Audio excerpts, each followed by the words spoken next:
행, 주해. 행은 수행을 말하니 길이 험준하여 닦지 않으면 행하기 어렵다. 또한 닦는다는 것은 마음을 닦아 도를 향하는 것이며 행하는 것은 선을 행하여 진여에 돌아가는 것을 말한다. 이것은 어떤 사람이 길을 닦아 평평하게 하고 길을 막는 가시덩굴을 치우고 길에 박혀있는 단단한 돌을 제거하고 높은 것은 깎아서 낮게 하고 낮은 곳은 메워서 돋우고 치우고 쓸며 깨끗이 하면 문득 평탄하고 편안한 길이 되는 것과 같다. 사람의 마음자리도 또한 이와 같이 공력을 들여야 한다. 모든 사람에게 손해를 끼치고 자기를 이롭게 하는 마음을 버리는 것은 길을 가로막고 있는 가시덩굴을 치우는 것과 같고 길을 걷는데 장애가 되는 것을 치워 편안하게 걸을 수 있도록 하는 것과 다르지 않다. 모든 잡념과 도에 장애가 되는 인연을 제거하는 것은 길에 박혀있는 단단한 돌을 제거하여 함께 나아갈 수 있는 것과 같고 몸이 바르고 곧아서 큰 허물을 덜어내면 미치지 못하는 곳을 메워 평평하게 하는 것과 다르지 않다. 때 묻어 더러운 마음을 막고 번거로움을 끊어버리는 것은 가지런히 정리하여 청정하게 하는 것과 같으니 이것이 처음 수행하는 데 있어서 요점이 된다. 수행은 입으로 말하는 데 있는 것도 아니고 발로 행하는 데 있는 것도 아니니 오로지 마음에 의지하여 공력을 써야 한다. 선지는 마음자리에 공력을 쓸 뿐 세상 일은 모두 버려라 라고 하였고 불가에서는 심지 법문은 혀로 말하는 데 있지 않다고 하였으며 유가에서는 말하는 것은 행하는 것만 갖지 못하고 행하는 것은 여기에 이르는 것만 갖지 못하다고 하였다. 또한 이 한 걸음이 어디에서 일어났는지를 보고자 하는가. 만약 일어난 곳을 알면 바로 생사의 근원을 알게 될 것이다. 강설. 일체의 욕심과 번뇌망상을 퇴치해 버리려면 화두일념 삼매에서 크게 깨달아야 합니다. 그렇게 되면 본래 진여자성이 공적하고 영명하여 일체에 걸림이 없는 한가로운 도인이 될 것입니다. 주해. 옛날에 유해월이 백운 사부를 찾아뵙고 절한 뒤에 여쭈었다. 제자가 염려하건대 항복하여 머무르지 않으려면 어찌해야 합니까? 누가 염려하는 것이냐? 제자입니다. 누가 항복하는 것이냐? 해월은 안 듯하였으나 알지 못하고 신음하면서 미소를 지었다. 이에 스승이 다시 말씀하셨다. 오고 가면 모두 너로 인해 시끄러워하는 주제하는 일을 없애버렸다. 만약 저를 만나면 지나치지 말고 곧바로 놓아버려라. 놓아버리는 저것이 누구인지 또 알고자 하는가? 만약 스스로 주제한 것인 줄을 알면 다른 이에게 속지는 않으리라.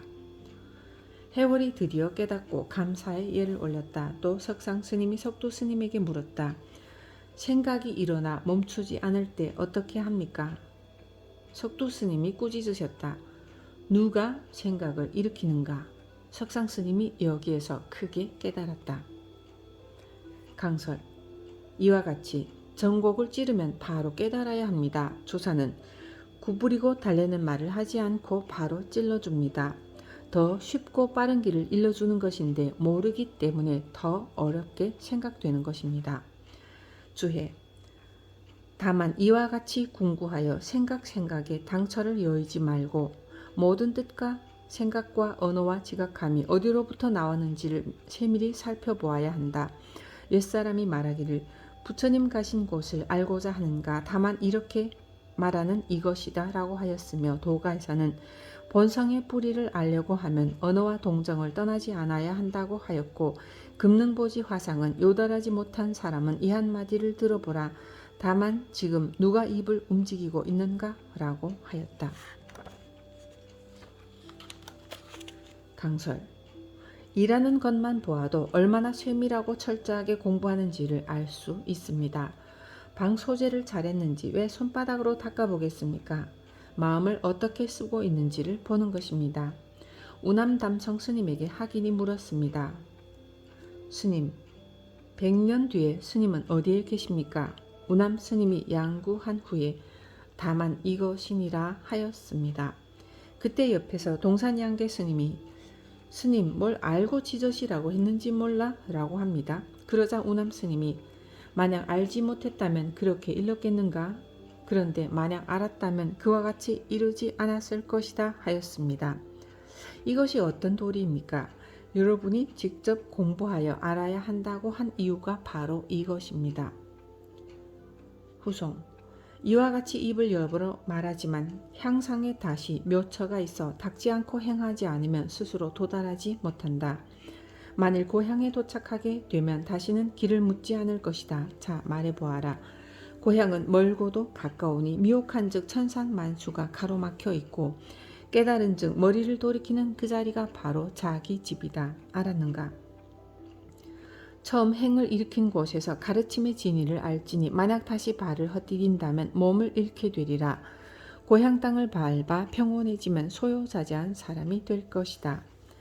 강설. 행한다는 것은 자신의 마음자리를 회광반조하여 화두를 가지고 직접 들어 자신의 본래 면목을 보아야 한다는 말입니다. 잘 모르는 사람은 회광반조는 묵조선이나 윗바사나에서 하는 공부로 구분하여 생각하는 분도 있으나 화두선이란 본지 풍광을 바로 질러 가리키는 것이며 여기에서는 이론이 있을 수 없습니다. 바로 보아 확철대오 하면 더 이상 논할 것이 없으나 일반 사람들은 그렇지 못한 이가 대다수입니다. 간화선을 직접 실참실구하려면 의심관을 지어가야 합니다. 의심관을 할 때 회광반조는 의미가 복합적 부분적으로 포함되어 있는 것입니다. 이목고 하는 의심관을 하다가 망상이 일어나고 또 혼침이나 무기심에 빠졌을 때에는 의심하는 일념이 끊어집니다. 이때 망상인 줄 아는 이놈을 다시 돌이켜 낚아채서 의심관을 지속해 갈 때 이것을 회광반조의 의심화두관이라 합니다. 심. 주해. 심은 아주 그윽하고 현묘하여 골수까지 사무친다는 것이다. 이 경지에 이루고자 한다면 마음을 하나로 고르게 하고 경쾌하게 해야 비로소 가능하다. 도가에서는 버리고 또 버려서 무위에 이른다고 하였고 불가에서는 놓아버리고 또 놓아버리면 자연히 신심이 경쾌해질 것이다 라고 하였으며 유가에서는 진실로 날마다 새로운 날이다. 날마다 새롭고 다시 새롭다고 하였다. 이와 같이 되고자 하면 모름지기 놓아버리고 고요히 앉아 밤낮으로 깨끗하게 쓸고 닦을지니 이렇게 하면 곧바로 쓸어도 쓸 것이 없는 곳에 도달할 것이며 실오락이 하나도 걸리지 않아 마치 부모에게서 태어나기 전과 같이 모두 없어져 버릴 것이다. 옛사람은 몸에 달라붙은 땀 젖은 적삼을 모두 벗어버리고 돌이켜 자기에게서 구하면 확연히 없어져서 자연히 집에 도달한다고 하였다. 후송. 자, 말해보아라. 어찌하여 집에 돌아가지 못하는가? 아, 해는 저물고 갈 길은 멀기만 한데 몸은 고단하고 등에 업힌 아이는 자꾸 내려간다. 알았는가?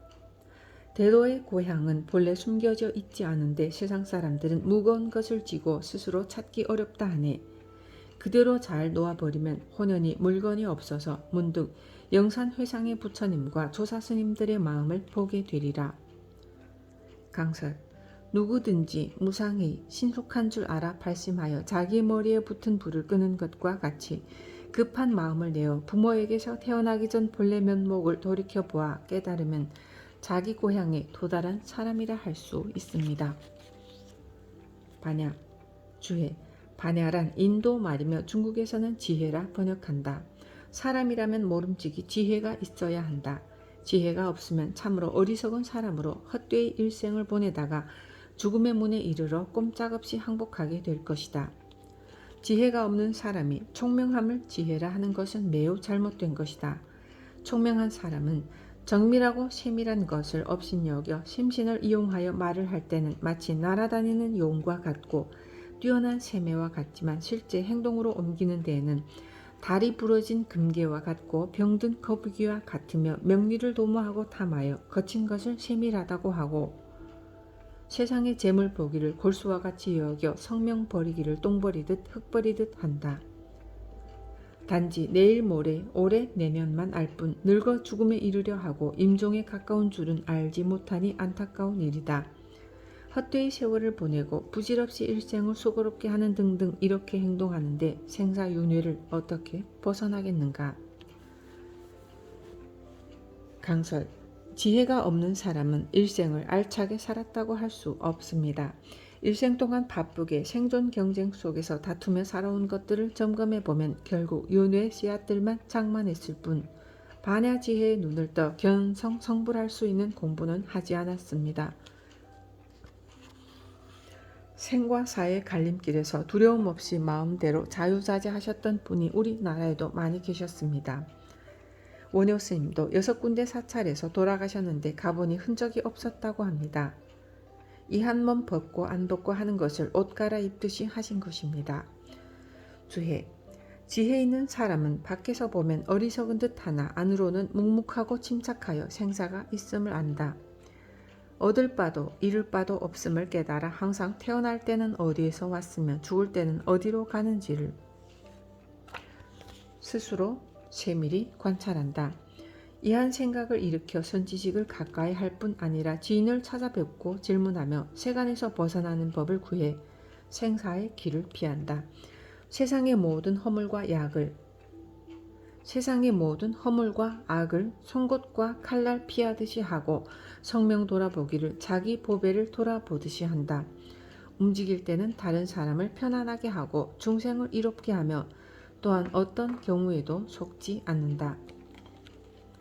고요할 때는 정에 들어 공을 관하여 다시는 어리석고 흐리멍텅한 데 빠지지 않는다. 이와 같은 사람은 일단 완전히 손을 털고 자기 집에 돌아와 대자재를 얻은 사람이다.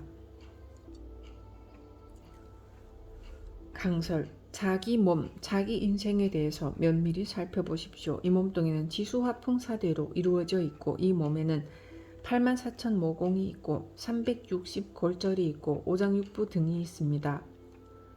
나무 둥치를 베어보면 그 속에는 꽃도 없고 열매도 없습니다. 그러나 봄이 되면 꽃이 피고 또 열매를 맺죠. 사람도 마찬가지로 이 몸 흩어지면 한 점 티끌조차 남지 않지만 그 자리는 분명히 아무것도 없이 딱 끊어진 것이 아닙니다. 무한한 것이 나오는 그 자리, 그것은 내 자신이 어떤 것인가 확실하게 살펴본 사람만이 알 수 있습니다.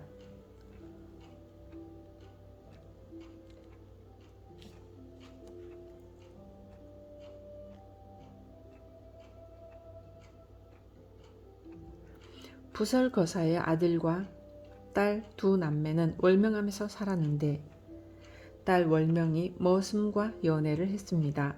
오빠 등우는 동생의 공부에 장애가 될 것을 염려하여 머슴이 불을 떼고 있을 때 뒤에서 발로 차서 불에 떨어뜨려 죽였습니다. 오빠 등운이 동생에게 말했습니다. 우리는 이제 이 일로 염라대왕에게 잡혀가 꼼짝없이 지옥에 가게 되었으니 어찌하면 되겠는가. 이것을 면하는 길은 공부밖에 없다. 눈앞에 생사가 놓여있자 동생도 발심하여 용맹정진을 했습니다. 저승사자들이 잡아가려고 찾아왔으나 아무리 살펴봐도 없었습니다. 3번이나 헛걸음을 하고 돌아가는 저승사자에게 오빠가 말했습니다. 모래로 새끼를 꼬아 허공을 잡아맬 수 있다면 그대들이 우리를 잡아갈 수 있으리라. 이렇게 간절히 말을 해도 여러분은 지금 생사의 무서움을 잘 모를 것입니다.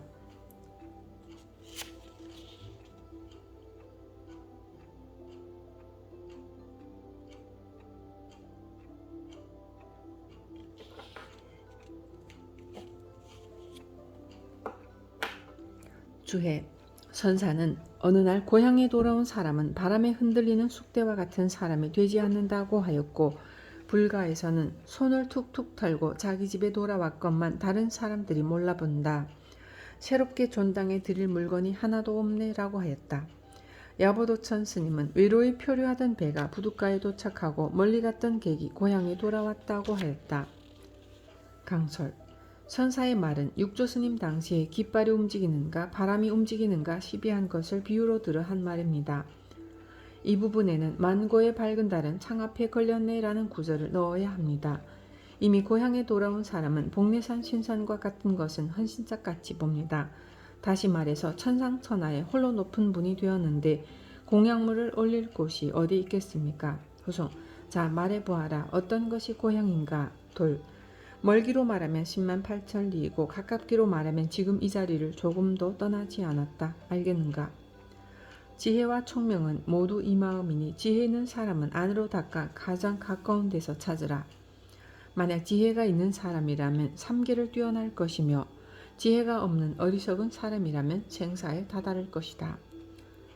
강설. 마음이라는 것을 보살개경에서는 심지라 하였고 반야경에서는 보리열반, 화엄경에서는 법계, 금강경에서는 열애라 했으며 금강능단경에서는 여여, 정명경에서는 법신, 대승귀신론에서는 진여, 열반경에서는 불성, 원각경에서는 환지라고 표현하였고 승만경에서는 열애장, 여의경에서는 원각이라 하고 있습니다.